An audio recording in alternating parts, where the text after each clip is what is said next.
ഉപഭൂഖണ്ഡത്തിന്റെ തെക്കേ അറ്റത്ത് തമിഴ്നാട്ടിലെ രാമനാഥപുരം ജില്ലയിൽ ബംഗാൾ ഉൾക്കടലിന്റെയും ഇന്ത്യൻ മഹാസമുദ്രത്തിന്റെയും ഓളങ്ങളെ സാക്ഷിയാക്കി രാമേശ്വരം എന്ന പുണ്യനഗരം സ്ഥിതി ചെയ്യുന്നു. ഇന്ത്യയുടെ മുഖ്യഭൂമിയിൽ നിന്ന് പാമ്പൻ കനാലിൽ വേർതിരിക്കപ്പെട്ട പാമ്പൻ ദ്വീപിലാണ് ഈ ക്ഷേത്രനഗരം നിലകൊള്ളുന്നത്. കേവലം ഒരു നഗരമായി ഇതിനെ കാണാനാവില്ല. ഓരോ ഭാരതീയന്റെയും ആത്മീയ ഭൂപടത്തിലെ അനിവാര്യമായ ഒരിടമാണിത്. കാരണം ഇത് ചാർധാം, അതായത് 4 മഹാക്ഷേത്ര തീർത്ഥാടന കേന്ദ്രങ്ങളിൽ തെക്കേയറ്റത്തെ കണ്ണി മാത്രമല്ല, 12 ജ്യോതിർലിംഗ ക്ഷേത്രങ്ങളിൽ ഒന്നുമാണ്. കൂടാതെ ലോകചരിത്രത്തിൽ തുല്യതയില്ലാത്ത ഒരു ഇതിഹാസ കാവ്യത്തിന്റെ, രാമായണത്തിന്റെ കഥാതന്തവുമായി അഭേദ്യമായി ബന്ധപ്പെട്ടു കിടക്കുന്നു ഈ മണ്ണ്. രാമന്റെ ഈശ്വരൻ അഥവാ ശ്രീരാമനാൽ പ്രതിഷ്ഠിക്കപ്പെട്ട ഈശ്വരൻ എന്ന അർത്ഥത്തിൽ രാമേശ്വരം എന്ന പേര് ഈ ദേശത്തിന് ലഭിച്ചത് തന്നെ അതിന്റെ ആത്മീയ പ്രാധാന്യം വിളിച്ചോതുന്നു.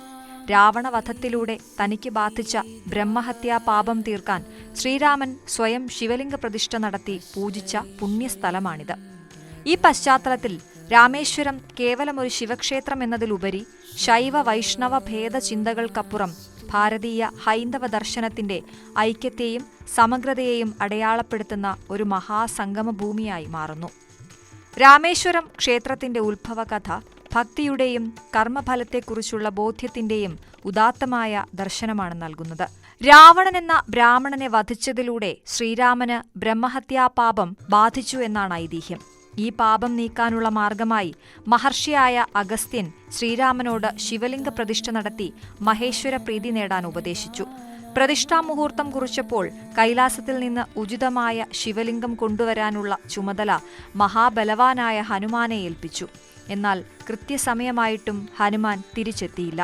മുഹൂർത്തം തെറ്റാതിരിക്കാൻ ഭഗവാൻ ശ്രീരാമന്റെ നിർദ്ദേശപ്രകാരം സീതാദേവി തന്റെ കരങ്ങളാൽ മണലിൽ ഒരു ശിവലിംഗം സൃഷ്ടിച്ചു.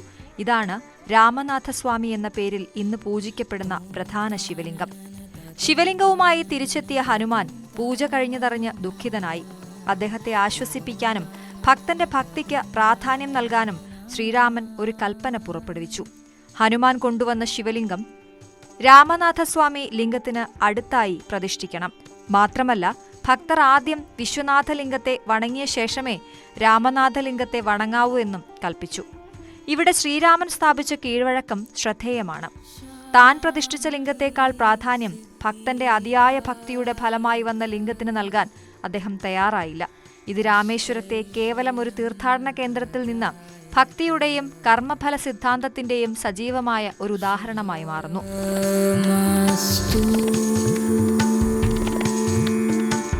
രാമേശ്വരത്തിന്റെ ആത്മീയ പാരമ്പര്യത്തിൽ ഏറ്റവും പ്രധാനപ്പെട്ടതും സവിശേഷവുമായ ഒരു അനുഭവമാണ് 22 തീർത്ഥങ്ങളിലെ സ്നാനം.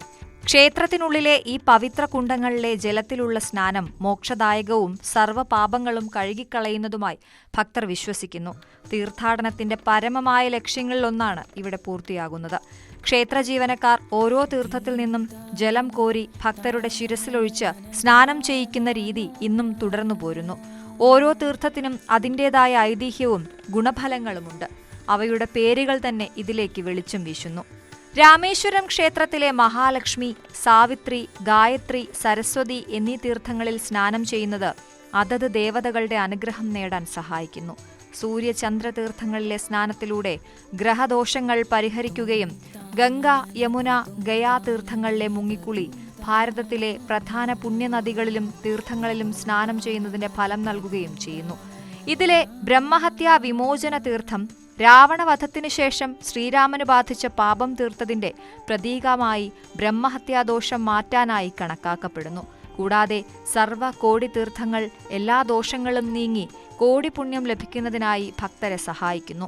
ഈ 22 സ്നാനങ്ങൾ ഒരു ബാഹ്യമായ ചടങ്ങ് എന്നതിലുപരി ഭക്തൻ തന്റെ മുൻകാല പാപങ്ങളെക്കുറിച്ചുള്ള ബോധ്യത്തിൽ നിന്ന് വിടുതൽ നേടി ഒരു പുതിയ ശുദ്ധമായ ആത്മീയ ജീവിതം ആരംഭിക്കുന്നതിന്റെ പ്രതീകാത്മകമായ ശുദ്ധീകരണ പ്രക്രിയയാണ്. ഭൗതികവും മാനസികവുമായ മാലിന്യങ്ങൾ കഴുകിക്കളഞ്ഞ് ആത്മാവിന്റെ സ്വരൂപമായ സച്ചിദാനന്ദത്തിലേക്ക് അടുക്കുക എന്ന ഹൈന്ദവ ആചാരങ്ങളുടെ എല്ലാം അടിസ്ഥാന ലക്ഷ്യം ഇവിടെ പൂർണ്ണമാകുന്നു.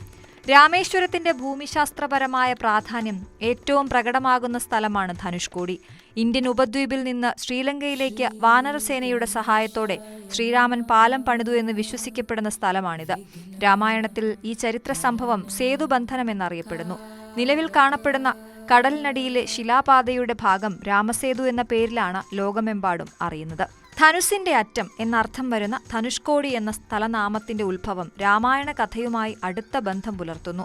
ഒരു വിശ്വാസമനുസരിച്ച് ലങ്കയിലേക്കുള്ള പാലം നിർമ്മാണം ആരംഭിക്കേണ്ട സ്ഥലം ശ്രീരാമൻ തന്റെ ധനുസിൽ അഗ്രം കൊണ്ട് അടയാളപ്പെടുത്തിയതിനാലാണ് ഈ പേര് ലഭിച്ചത്. മറ്റൊരു ഐതിഹ്യം പറയുന്നത് രാവണനെ പരാജയപ്പെടുത്തിയ ശേഷം സമുദ്രമാർഗം ലോകത്തിനെപ്പോഴും തുറന്നുകൊടുക്കാനായി വിഭീഷണന്റെ അഭിപ്രായം മാനിച്ച് ശ്രീരാമൻ തന്റെ വില്ലിന്റെ മുനകൊണ്ട് സേതുവിനെ ഉടച്ചുമാറ്റിയതിനാലാണ് ഈ പ്രദേശത്തിന് ധനുഷ്കോടി എന്ന പേര് വന്നതെന്നാണ്. ധനുഷ്കോടിയിലെ കടൽ തീരത്ത് മഹോദതിയും രത്നാകരവും സംഗമിക്കുന്നയിടത്ത് മുങ്ങിക്കുളിക്കുന്നത് കാശിയാത്രയുടെ ഫലം സമ്പൂർണമായി ലഭിക്കുന്നതിന് തുല്യമായി കണക്കാക്കുന്നു. രാമനാഥസ്വാമി ക്ഷേത്രത്തിലെ പ്രധാന നിർമ്മിതികളിൽ ശ്രദ്ധേയമായത് അതിന്റെ ഗോപുരങ്ങളാണ്. ക്ഷേത്രത്തിന് കിഴക്കും പടിഞ്ഞാറും വലിയ ഗോപുരങ്ങളും തെക്കും വടക്കും താരതമ്യേന ചെറിയ ഗോപുരങ്ങളുമുണ്ട്. ഇതിൽ കിഴക്കേ ഗോപുരമാണ് ഏറ്റവും വലുത്. തമിഴ്നാട്ടിലെ ശിവക്ഷേത്രങ്ങളുടെ പ്രത്യേകതയെന്നോണം ഇവിടെ നന്ദി മണ്ഡപത്തിൽ 22 അടി നീളവും 17 അടി വീതിയും 17 അടി ഉയരവുമുള്ള അതിഭീമാകാരമായ ഒരു നന്ദി വിഗ്രഹം സ്ഥാപിച്ചിരിക്കുന്നു. ക്ഷേത്രത്തിന്റെ ശ്രീകോവിലിൽ മണലുകൊണ്ട് തീർത്ത രാമനാഥസ്വാമി ലിംഗം കരിങ്കല്ലിൽ തീർത്ത മനോഹരമായ വാസ്തുവിദ്യയിൽ കുടികൊള്ളുന്നു. ഇതിന്റെ സ്വർണ്ണത്താഴികക്കുടം തിളക്കമേറിയ ഒരു കാഴ്ചയാണ്. രാമേശ്വരം ക്ഷേത്രത്തിൽ നിന്ന് വടക്കായി 2 കിലോമീറ്റർ ദൂരത്തിൽ സ്ഥിതി ചെയ്യുന്ന ഗന്ധമാദന പർവ്വതം എന്ന സ്ഥലത്തിന് രാമായണത്തിൽ സുപ്രധാന സ്ഥാനമുണ്ട്. ലക്ഷ്മണ തീർത്ഥത്തിൽ സ്നാനം ചെയ്ത ശേഷമാണ് ഭക്തർ ഇവിടെ എത്തുന്നത്. രാമേശ്വരം നഗരത്തിന്റെയും ദ്വീപിന്റെയും നയനാനന്ദകരമായ കാഴ്ച ഇവിടെ മൺതിട്ടയുടെ മുകളിൽ നിർമ്മിച്ച മണ്ഡപത്തിൽ നിന്ന് കാണാം. രാമേശ്വരം പട്ടണത്തിൽ നിന്ന് ഏകദേശം 7 കിലോമീറ്റർ തെക്കായി ധനുഷ്കോടിയിലേക്കുള്ള വഴിയിൽ കോദണ്ഡരാമക്ഷേത്രം സ്ഥിതി ചെയ്യുന്നു. രാവണന്റെ സഹോദരനായ വിഭീഷണൻ ശ്രീരാമനെ ആശ്രയം പ്രാപിച്ചതും ലക്ഷ്മണൻ വിഭീഷണനെ ലങ്കാധിപതിയായി കിരീടധാരണം നടത്തിയതും ഈ സ്ഥലത്ത് വെച്ചാണെന്ന് വിശ്വസിക്കപ്പെടുന്നു. ഇവിടെ വിഭീഷണ പട്ടാഭിഷേകം ഉത്സവമായി ആഘോഷിക്കുന്നു. വെള്ളത്തിൽ പൊങ്ങിക്കിടക്കുന്ന കല്ലുകൾ പ്രദർശിപ്പിച്ചിട്ടുള്ള ആഞ്ജനേയ ക്ഷേത്രം തീർത്ഥാടകരെ ആകർഷിക്കുന്നു. രാമസേതു നിർമ്മാണത്തിന് ഉപയോഗിച്ചിരുന്നത് ഇത്തരം കല്ലുകളാണെന്നാണ് വിശ്വാസം. ദക്ഷിണേന്ത്യയിലെ ഒരു തീർത്ഥാടന കേന്ദ്രം എന്നതിലുപരി രാമേശ്വരം ക്ഷേത്രം ഇന്ത്യയുടെ സാംസ്കാരിക ഏകീകരണത്തിന്റെയും ദേശീയ ഐക്യത്തിന്റെയും ശക്തമായ പ്രതീകമാണ്. വടക്ക് ബദ്രിനാഥ്, കിഴക്ക് പുരി, പടിഞ്ഞാറ് ദ്വാരക, തെക്ക് രാമേശ്വരം എന്നിവ ചേർന്ന ചാർധാം തീർത്ഥാടന ശൃംഖലയുടെ ഭാഗമാണ് ഈ ക്ഷേത്രം. ഇത് ഹിമാലയം മുതൽ കന്യാകുമാരി വരെ നീളുന്ന ഭാരതത്തിന്റെ ആത്മീയ പാരമ്പര്യത്തെ വിളിച്ചോതുന്നു. കൂടാതെ രാമേശ്വരത്തെ പ്രധാന ശിവലിംഗമായ രാമനാഥൻ വിഷ്ണുവിന്റെ അവതാരത്താൽ പ്രതിഷ്ഠിക്കപ്പെട്ടു എന്നത് ശൈവ വൈഷ്ണവ ഏകീകരണത്തിന് അടിവരയിടുന്നു. മാത്രമല്ല, ജ്യോതിർലിംഗം എന്ന നിലയിൽ കാശി വിശ്വനാഥന്റെ അതേ പേരിലുള്ള വിശ്വനാഥലിംഗത്തെ ആദ്യം വണങ്ങുന്ന സമ്പ്രദായം ഉത്തരഭാരതത്തിലെ പ്രധാന ശിവക്ഷേത്രങ്ങളുമായുള്ള ആത്മബന്ധം വെളിവാക്കുന്നു. കാശിയിൽ നിന്നും ഗംഗാജലം കൊണ്ടുവന്ന് രാമേശ്വരത്ത് അഭിഷേകം ചെയ്യുന്നതും രാമേശ്വരത്തെ മണൽ കാശിയിലേക്ക് കൊണ്ടുപോകുന്നതും ഈ പരസ്പര ബന്ധത്തെ കൂടുതൽ ദൃഢമാക്കുകയും ദേശീയ ഐക്യബോധം വളർത്തുകയും ചെയ്യുന്നു.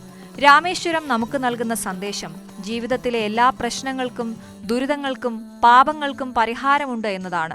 അത് കേവലം ഒരു തീർത്ഥാടനത്തിലൂടെ നേടാമെന്നതിലുപരി ശുദ്ധീകരണ പ്രക്രിയയിലൂടെയും ഭക്തിയിലൂടെയും ഈശ്വരനോടുള്ള സമർപ്പണത്തിലൂടെയും മാത്രമേ സാധ്യമാകൂ എന്ന് ഈ പുണ്യഭൂമി നമ്മെ ഓർമ്മിപ്പിക്കുന്നു.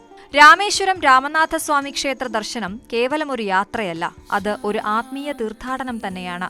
പാപങ്ങൾ കഴുകിക്കളഞ്ഞ് പുണ്യങ്ങൾ നേടാനുള്ള അവസരം. ധനുഷ്കോടിയിലെ പുണ്യസ്നാനം മുതൽ ക്ഷേത്രത്തിലെ 22 തീർത്ഥങ്ങളിലെ ജലത്തിനുള്ള സ്നാനം വരെ ഓരോ ചുവടുവെപ്പും ഒരു ഭക്തനെ ലക്ഷ്യസ്ഥാനത്തേക്ക്, അതായത് മോക്ഷത്തിലേക്കും കോടി പുണ്യത്തിലേക്കും അടുപ്പിക്കുന്നു.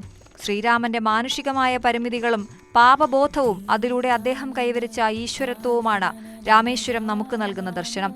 മനുഷ്യൻ എത്ര ഉന്നതനായാലും അവന്റെ കർമ്മഫലങ്ങളെ മറികടക്കാനാവില്ല. എന്നാൽ ഭക്തിയോടും ആചാരങ്ങളോടുമുള്ള സമർപ്പണത്തിലൂടെ ആ ഫലങ്ങളെ നിർവീര്യമാക്കാനാകും. നിത്യജീവിതത്തിന്റെ ഓട്ടപ്പാച്ചിലിൽ സ്വയം അറിയാതെ വന്നു ചേരുന്ന മാനസികവും ആത്മീയവുമായ മാലിന്യങ്ങൾ നീക്കം ചെയ്ത് ആത്മാവിന്റെ പരിപൂർണ സുഖാനുഭവ മണ്ഡലത്തിലേക്ക് പ്രവേശിക്കാനുള്ള ഒരു അവസരമാണ് രാമേശ്വരം. കാലാന്തരങ്ങളായി ഭാരതീയരെ തന്നിലേക്ക് ആകർഷിച്ച ഈ മഹാക്ഷേത്രം ഇന്നും ഓരോ ഭക്തനും സർവ്വപാപമോചനത്തിന്റെയും കോടി പുണ്യത്തിന്റെയും വാഗ്ദാനം നൽകി പ്രശോഭിച്ചുകൊണ്ടിരിക്കുന്നു. ഇന്ത്യൻ സംസ്കാരത്തിന്റെ ഈ അതുല്യമായ പ്രകാശഗോപുരം ഓരോ ഭക്തനും തീർച്ചയായും അനുഭവിച്ചറിയേണ്ട ഒരു പുണ്യതീരം തന്നെയാണ്.